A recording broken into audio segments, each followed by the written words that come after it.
एक हियो रंगदार तू बना ले हमरे जान गे, हमरा साथे रहमी तो कोई करतो न परेशान गे। एगे ओके हियो रंगदार तू बना ले हमरे जान गे, हमरा साथे रहमी तो कोई करतो न परेशान गे।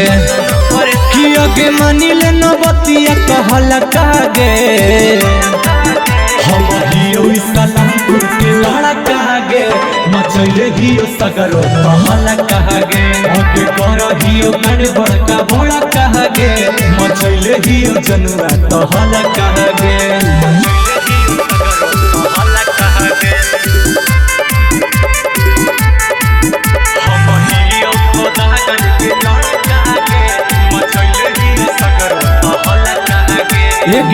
ओहिरा कईरा बुझिए न हमारा हियो हम खिलाड़ी गे, बात बात में बीचे बाजार में करहु गोली बारी गे।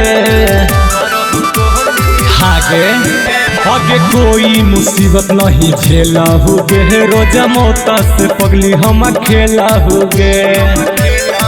कि अगे नम में के हक मोर हलफा गे, हम हियो खोदा गन के लड़का गे, मचैले हियो सगरो कहला गे। अगे कर हियो कांड बड़का बड़का गे, मचैले हियो जनुआ कहला गे।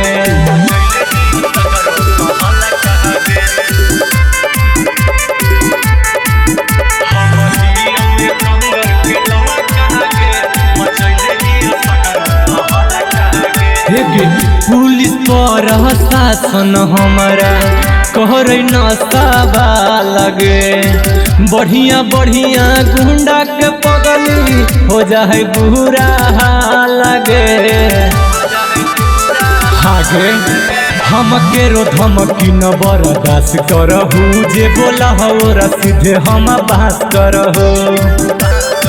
सोनू पीरी सके तू बुझिए न हला कहा गे, हम हियो कहर के लड़का गे, मचैले हियो सगरो कहला गे। आगे हियो हम उल्लासगंज के लड़का गे, मचैले हियो जनुआ कहला गे।